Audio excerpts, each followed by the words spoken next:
Welcome to GTM Wonderland. I'm your host, Niki, and today I am welcoming a legendary guest in the tech world. Ann Davis is Senior Vice President of Sales at Crunchbase, where she leads global sales strategy and drives adoption of the company's AI-powered predictive intelligence solution. Ann has an incredible track record with nearly 30 years of experience of scaling enterprise sales teams in high-growth SaaS companies. For example, before Crunchbase, she was at Google Cloud, where she led sales for data analytics solutions across different regions in the US. So today at Crunchbase, Ann is focused on helping customers unlock the power of AI-driven market insights. And naturally, we want to hear all about that. I'm very excited to hear all the wisdom that Ann has to share with us today. Welcome to GTM Wonderland, Ann. Thanks, Niki. Nice to be here. I have a whole bunch of questions for you today, but we're going to start with something that's hopefully right up your street. Naturally, you've been in the space for quite a bit. You have an amazing track record in tech and SaaS sales, also in data analytics, which is really impressive. I want to hear from you, how is life in tech sales different today compared to even a couple of years ago?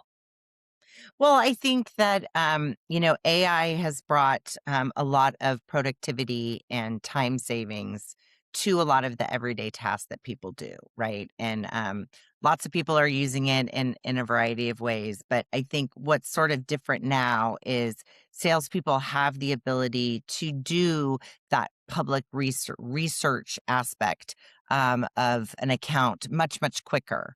And find answers, at least with the data in the public domain. And I think that that's one of the key factors in how successful AI is for a particular use case is that it's only going to be as good as the data that it's built upon. So if your only source of data is what's out in the public sector that we would see on a Google search, not necessarily going to be as differentiated or as value as other data sources that may be proprietary. Absolutely, that makes sense. And we keep hearing, of course, that AI is the future of sales and the future of everything else around it, of course. And you just mentioned as well already that AI is only as good as the data it's built on. How, according to you and what you see in the space, can revenue teams use AI as a competitive advantage nowadays without really sacrificing that trust, especially in enterprise and business context as well? Yeah, and I think that you just hit on a good point is that the people aspect is never going to be out of enterprise sales. Like I don't see that happening. But I think a lot of the sales cycle functions will be more automated. And I always look at an enterprise sale as a project that needs to be managed. So like the tools around an SDR function, for example, using an outbound AI SDR to be able to, because what it says, it's like you've got to hit people 12 to 16 times to get a response with the same message. So using AI to sort of automate those where a normal human would give up after potentially 5 or 6 tries and may not like restart that cadence of outbound emails because we're people and we've tried 6 times, so we just give up and walk away, where AI won't, right? And I think that the intelligence they're using around understanding the territory and personalization is another big area that I know my AE teams are using when they go to connect with senior executives on LinkedIn is, the research side of things is so much faster, but also sort of looking into the insights, which we do a lot of at Crunchbase, because recent news about a company may not be yet into the public domain. To be picked up by, a ChatGPT or a Grok or even a Gemini, which is obviously my favorite, coming from Google Cloud. So getting those insights about companies as they're really happening and enabling the salespeople to connect that to a story around why they're reaching out to that executive.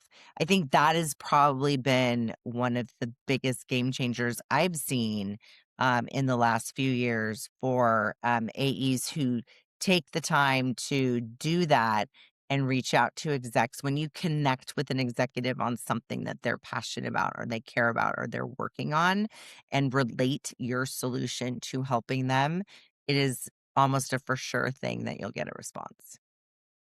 I've noticed that AI and outbound tools in particular have become just so much smarter, even in the past Yes. year. Even I, having more of a marketing background, I would get constant outbound messaging, and really at the start of outbound AI tools, it wasn't always as personalized or as impressive as you would hope. However, now it's really difficult to tell the difference whether there's really a human behind it who has manually written all these messages versus an agent. So yeah, it's come Yeah, a I long mean, way. and I think that's why it's been so successful because it is getting that much smarter, and being able to craft the right message. We're super excited about using that internally. I think for me is the main thing that we bring to the table and the reason why I left Google Cloud where I was extremely happy and thrilled to work there was because I saw the value of the predictions and insights through our private market intelligence data to really help companies understand what's coming and what the future holds, not only to direct salespeople to the accounts that are much more in a position to buy because they're growing, they're about to raise additional funding, etc. But likewise, to tell them which companies to stay away from. These companies are declining. They're approaching a layoff. Like, don't waste your time. And I always tell my salespeople for the last 30 years, the most valuable asset you have is your time. And if you're not using it in revenue generating activities, you're not going to be as successful. So you have to always be cognizant about like where you're spending your time because busy doesn't equal successful. By any stretch of the imagination, anybody can be busy, doing things. But if you're not doing the right things at the right time, that's what leads to success. And those are the account executives that obtain rock star status. They understand and they see where they need to be spending their times, where they can use AI to help them understand a territory, understand where they need to focus, what the messages are for a particular executive, and how and when to reach out. Right. You just mentioned the word territory, which is a perfect segue into my next question. Obviously, you ran data and analytics teams in your career as well at Google Cloud. You just mentioned that, where I can imagine things like territory planning and forecasting must have been quite an undertaking. And I think many companies, even today, tend to overcomplicate that. What would you tell, especially lean go-to-market teams, how to do this well nowadays? Yeah, I think that's the probably one of the biggest differentiators or game-changing things that a company can do regardless of their size. I think Google Cloud had a very large go-to-market team, but they were very ineffective at helping a salesperson to build out their territory plan. I think, and nowadays, well, especially with Crunchbase, you can upload your territory and in 5 minutes get your territory plan where I have AEs that worked for me 3 years ago, 2 years ago, that would spend 6 weeks doing this. And Wow. then you have, departments and segments like our digital native group in data analytics, they had 34,000 accounts that was in their territory. How on earth are they supposed to build a territory plan without some sort of AI automation into insights and predictions to help them, navigate that. And I think that, I've talked to reps since I've been here and people that have worked for me, and they'll be like, I would pay $5,000 today if I could just do that and upload my, 150 accounts or 80 accounts or whatever it is and get back a territory plan based upon, what's happened, what's going on now at that company.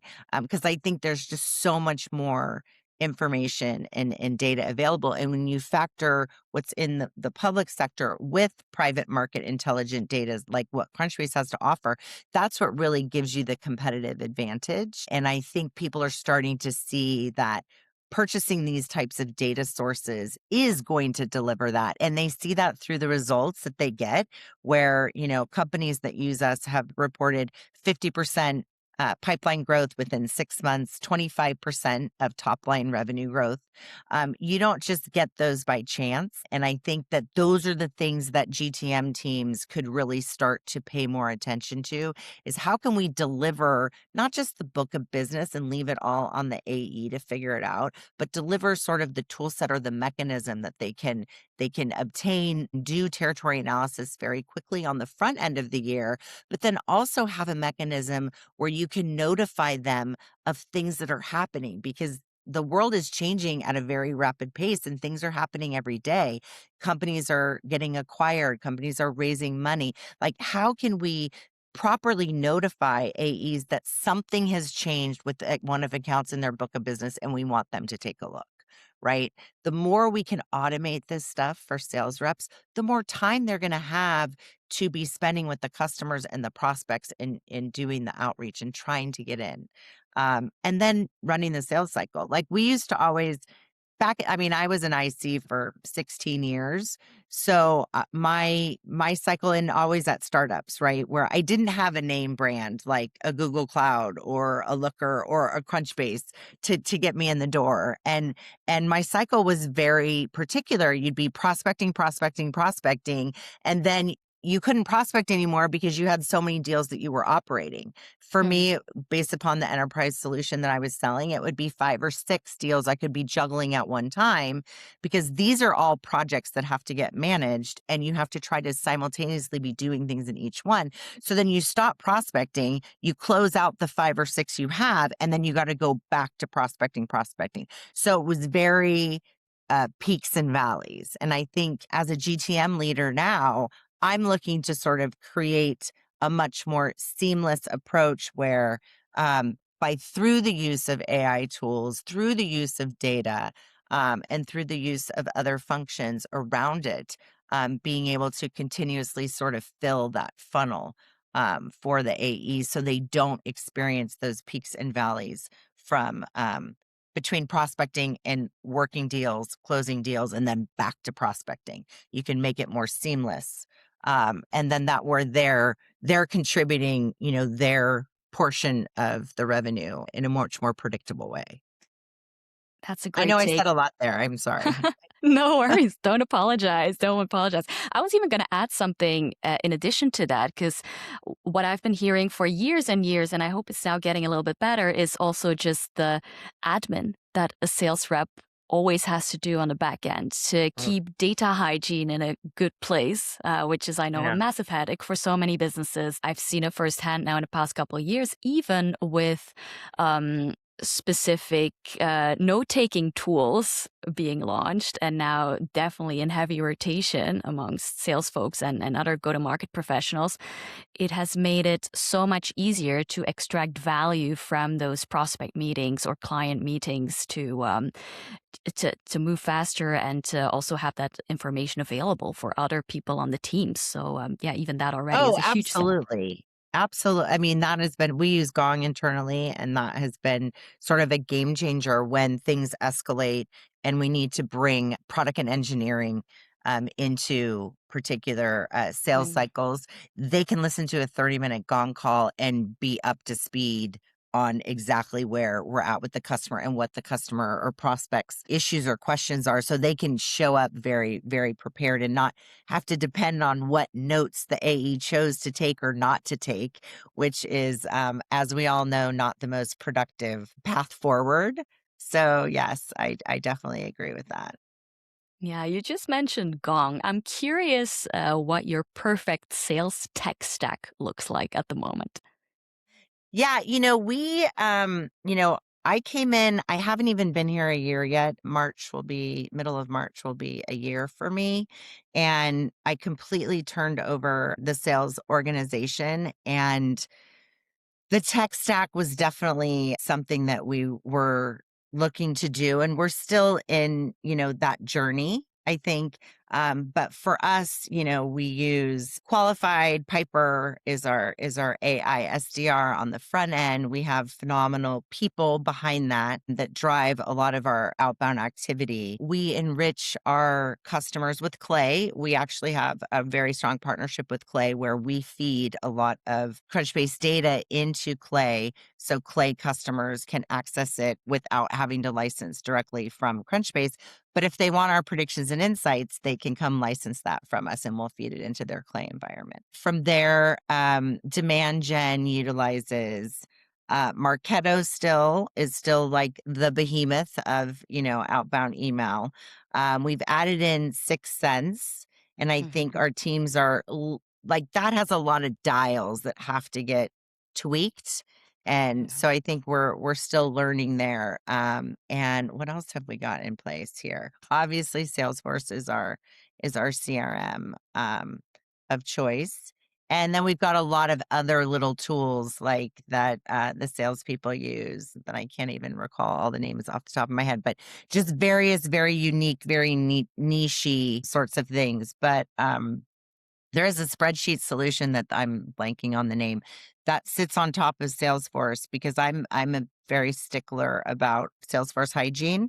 And if you've got a spreadsheet that you can update all of your opportunities in like 15 minutes, because you're literally just changing a spreadsheet and then it automatically changes it all in Salesforce, like nothing's worse than like clicking through Salesforce and trying to make those updates. So we were pretty excited to use that, because again, number one asset salespeople have is their time. I don't want them wasting time on the admin stuff, but in order to manage the business, we need to understand, sort of what's going on. So that's really, I think, paramount for most companies. And if you can find easy ways like that to help them do those admin tasks, I think that's just going to make a world of difference in your ability to, inspect and manage what's going on versus, not getting the proper updates because it's just too time consuming.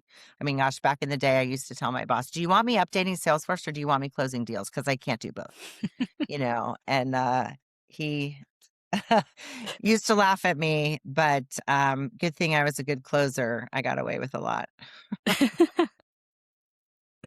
I'm sure that happens a lot. And thanks for sharing. I'm sure a lot of people are taking notes on the tools as well. So great to have that here. I wanted to dive a little bit deeper into something technical that you mentioned last time we talked.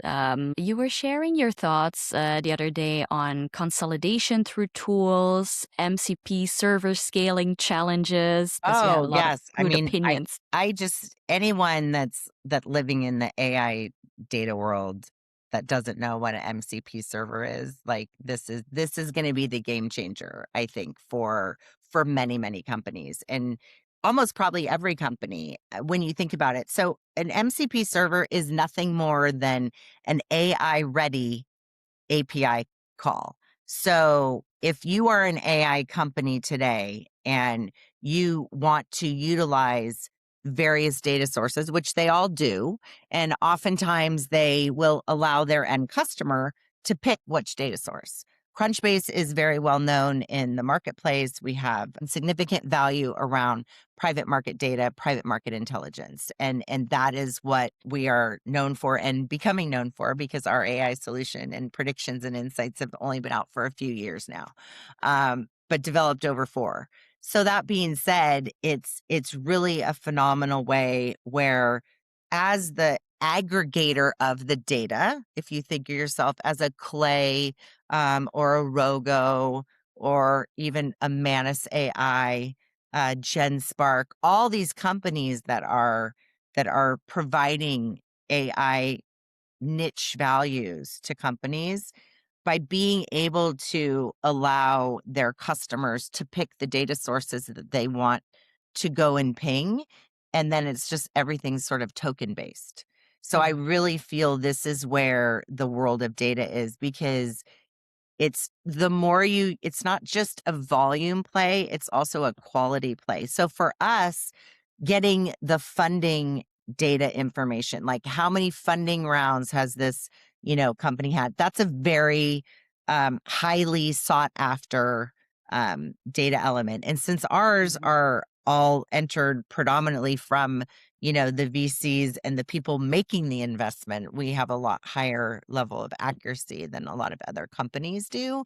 And a lot of this data isn't publicly available, right? So we're getting it from our 80 million user network of founders and executive teams that are leading these private companies, which, oh, by the way, are staying private so much longer. Like I think Databricks just did their Series K round. So that being said, the fact that this group is now 70%, 65 maybe of what the NASDAQ market cap is. I digress. But anyway, on the MCP server side, it's just a really more simplistic way for people to get the AI ready answers. So it's going to increase speed, it's going to increase value, it's going to open up areas for these AI companies to be able to leverage a lot of different sort of data sources where the end customer is picking the source they want because they're the ones that's paying for the data. They just don't have to go out and aggregate it. So think about that. If you are any enterprise building AI agents, wouldn't you want to be able to offer the types of data that we're going to make a difference based upon the use case that you're rolling out that agentic AI for? Like it's just, it becomes somewhat of a no-brainer. But how quickly it happens, I think there's still tremendous value for these AI aggregators. And we work with all of them. We're probably 30% of our business is through what we call product builders, ICP, and it would be all these AI companies that are building various sorts of tools, and they need our data, right? So that same thing extends to an internal enterprise, to a GTM team. When GTM teams start to build their own AI models, we will be a data source to support that. Right now, it's sort of in its infancy because our data is living inside of a Salesforce, or it's living inside of another third party tool like a Clay that they might use. So we're just Switzerland. We are willing to put our data anywhere and everywhere where it's going to help that end user. And I think that's what we've been focusing in on in this past year, is really expanding the breadth and depth of our distribution through a lot of these new AI companies that are coming up and really being wildly successful. I mean, I talked to the GenSpark CIO the other day, and he has 10 million or monthly unique visitors. That's a That's lot. incredible. Yeah. Yeah. A lot And maybe I is, got the stat wrong. I know it was 10 million. I we'll know it double was, check. yeah. I'm very particular about quoting statistics because I was a math science undergrad and a finance MBA. So numbers are my thing. That's been such a valuable insight. I'm sure a lot of people don't really know what's going on under the hood of a lot of these tools and just opportunities out there. So thank you for highlighting that. I want to bring it back a little bit more to the human element now. Um, you shared with me the other day, you have a great philosophy that salespeople need to drive the sales cycle and not be driven by it. Can you tell us a bit more about that? Yeah, I mean, I think, again, I mentioned earlier that a sales cycle is nothing more than a project that needs to be managed. And the salesperson, if you want to align it to a quarterback, because sales is definitely a team sport, but they are also the project manager. And they have to make sure that all of the aspects that have to happen in the sales cycle are understood, and they're mapping out what are the things that they can do simultaneously, and what are the things that have dependencies that have to be weighted on. So for example, if you're doing a trial, like we do data trials with our customers, because we want to prove the value that our data is going to provide before they actually purchase it. Not a you know Not an uncommon thing for companies to do. Other people's do POC of their software, their solution that they're utilizing. But when that is kicked off and scoped, and determine what success looks like and then what the outcomes drive, it's always a good time to, try to get the contract to be looked at by procurement or legal at the same time. And if the project team is unwilling to do that, then they may not have as much confidence that it's going to work. It may not actually be a budgeted project that will be moving forward if the trial is successful. They may be just trying to go kick their tires to go then present and wrap it up versus if they're willing to at least get the agreement over to legal and procurement to take a look at, that tells a little bit different story.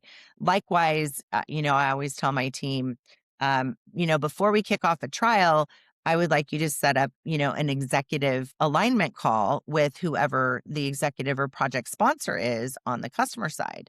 And again, if the project team isn't willing to bring in their executive sponsor to, talk with me or one of my sales leaders, then what does that say about what this is really there for, right? So I think there's so much you can learn from the way in which your prospects respond or don't respond about what's really going on. Because in enterprise sales, the reality is the people that you're working with, there's 10 to 12 people behind them that are not directly involved with you, and they're only learning and understanding through the lens of the people that you're dealing with. So developing that champion to be your internal salesperson is an extremely important and effective way to ensure success. I know I did that. And they don't have to always be high level executives. I've done it with manager levels. I've done it with director levels because they really see the value of what you're bringing in and they want to make it happen. But we know how hard it is to sell and how hard it is to bring new things into a company. So if you can find someone that's going to be that champion that you can support while they're going and being, the mouthpiece for you, that's the best way to do it if they won't meet with you directly. Any tips for marketers that are supporting, especially enterprise sales teams? Although I see obviously marketing and sales as one revenue team under the Yes, go-to-market umbrella, but happy for to hear sure. your take. Yeah, and I do own our demand gen side of the house here at Crunchbase. I haven't owned marketing before, even though obviously being at startups, you sort of do a lot. You wear a lot of hats when you're in sales. We're not sort of put in a box that we just do this one thing. And I think that there's so much new ways to market out there. And when we take a look at even I was back in 2014 or 2012. I was at a startup company that had we built sales rooms that were enabling so we could interact with our prospects and it was chat and we could post things, we could see the engagement. It was really cool. It wasn't properly funded and didn't get where it needed to get, but at that time I was attending sales enablement conferences. And the tech stack for sales enablement in circa 2010-ish was like 25 to 50 solutions. So in the last 15, 16 years, that tech stack is in the thousands, but the marketing stack at that time was already in the thousands. So now, it's just, how you would see those slides that would have the logos of all the different companies and they The would try to quadrants. they would try to segment it by types of things that they did. Now they can't even make those anymore because there's just so many solutions.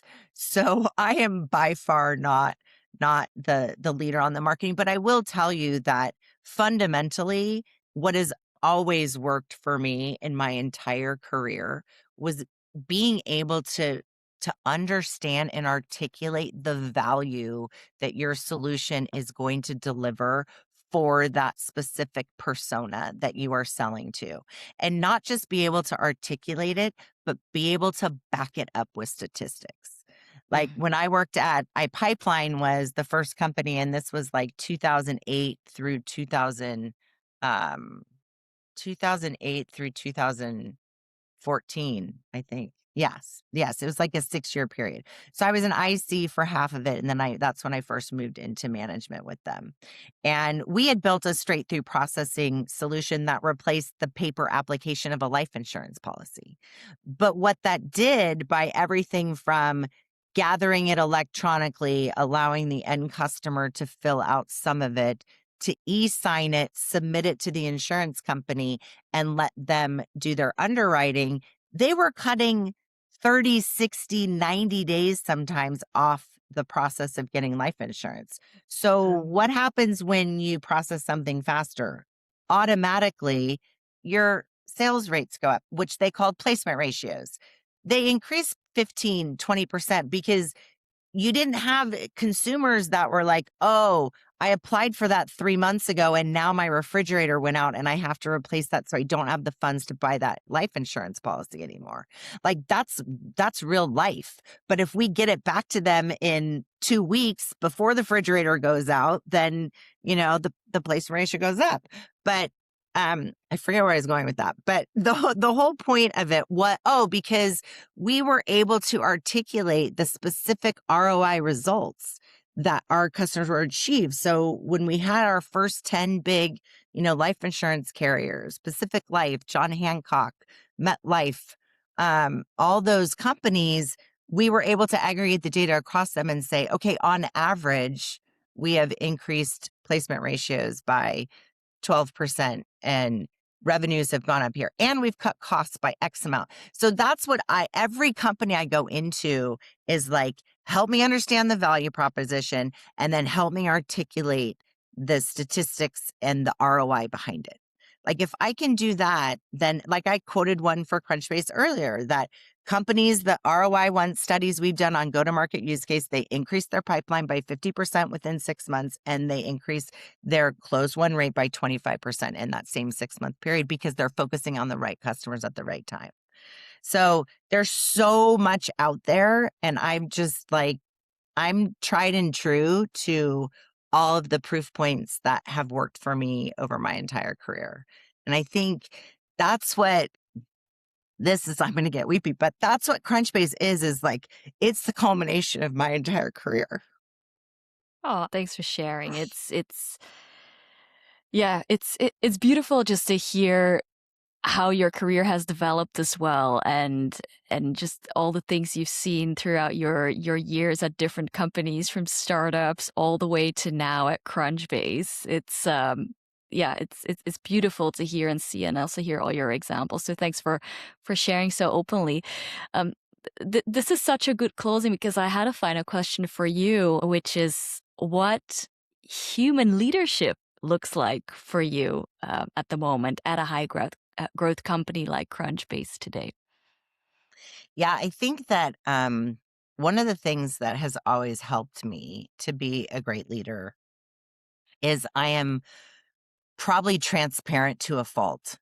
Like I treat everybody as someone who's worth understanding what's going on. I don't, I don't know how to play, games. Like I'm going to tell you what it is. And if you talk to anybody that has worked for me in the last 30 years, they're going to say the greatest thing about Anne is she tells you the truth.